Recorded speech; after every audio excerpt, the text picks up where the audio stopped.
ఈరోజు ప్రణయ్ కేసు విషయంలో నల్లగొండలో వచ్చినటువంటి తీర్పు ఏదైతే ఉందో ఆ తీర్పు ఒక నేరస్తులకు ఒక కనువిప్పు అనేది కలగాలి, కనువిప్పు కావాలి.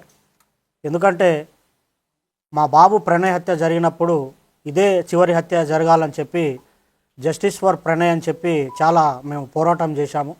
కానీ ఆ హత్య తర్వాత కూడా చాలా హత్యలు జరగటం అనేది జరిగింది.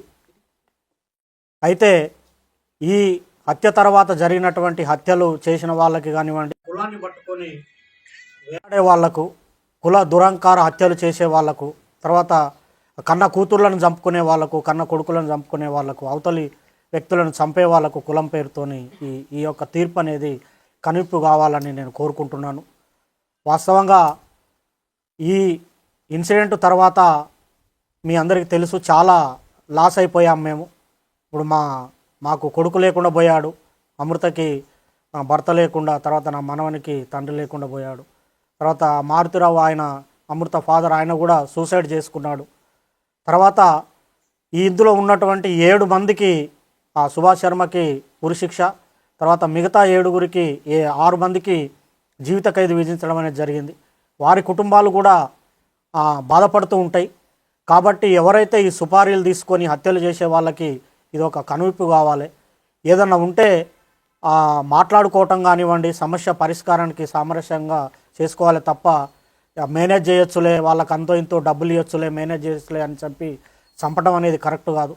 ఈ కేసు విషయంలో మమ్మల్ని కూడా అనేక రకమైనటువంటి ప్రలోభాలు పెట్టినప్పటికి కూడా మేము ఎక్కడ లొంగకుండా న్యాయం జరగాలి, ఈ హత్యతోని మిగతా కుల హత్యలు ఆగిపోవాలని చెప్పి మేము పోరాటం అనేది చేయటం జరిగింది. 6.5 సంవత్సరాలు మేము ఎదురు చూసాము న్యాయం కోసం, మేము సాక్ష్యం చెప్పి.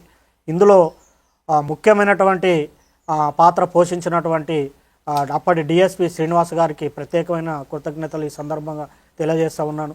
ఎందుకంటే సారు ఐఓగా చాలా గొప్పగా ఆ కేసును పకడ్బందీగా, చాలామంది మమ్మల్ని అన్నారు ఎందుకు కేసు లేట్ అవుతుంది, ఛార్జ్షీట్ లేట్ అవుతుంది, ఏదో జరుగుతుందని.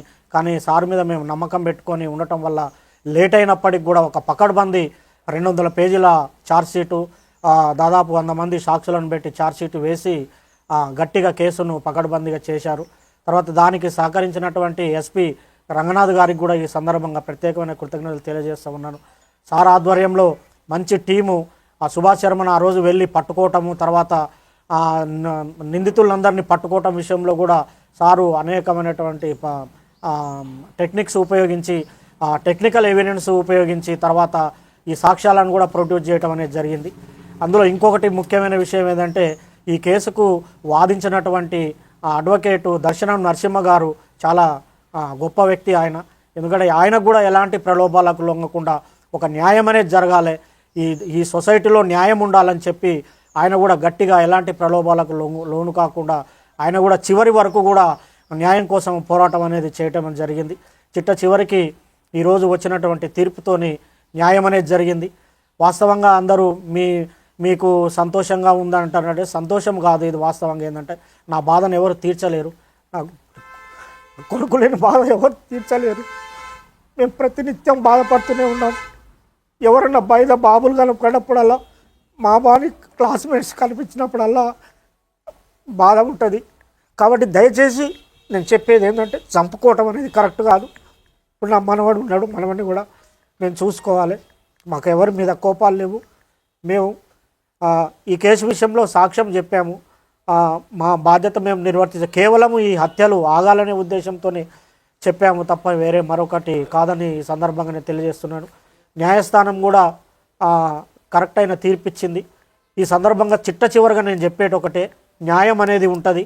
పోలీసులు కానివ్వండి, చట్టం కానివ్వండి, న్యాయమూర్తులు కానివ్వండి, న్యాయవాదులు కానివ్వండి ప్రలోభాలకు లొంగుకారు. ఈ దేశంలో, ఈ రాష్ట్రంలో, ఈ సమాజంలో న్యాయం అనేది ఉందని మరొకసారి రుజువందని తెలియజేసుకుంటూ సెలవు తీసుకుంటున్నాను.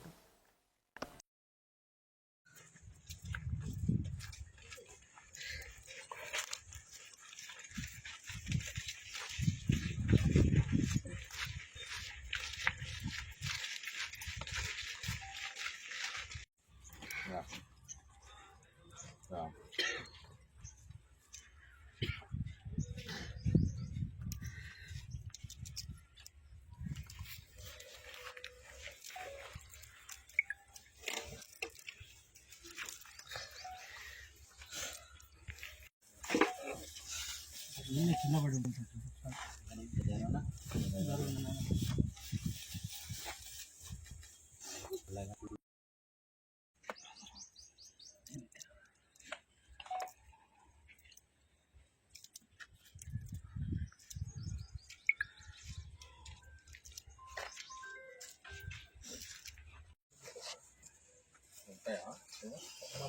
ఉంటాయి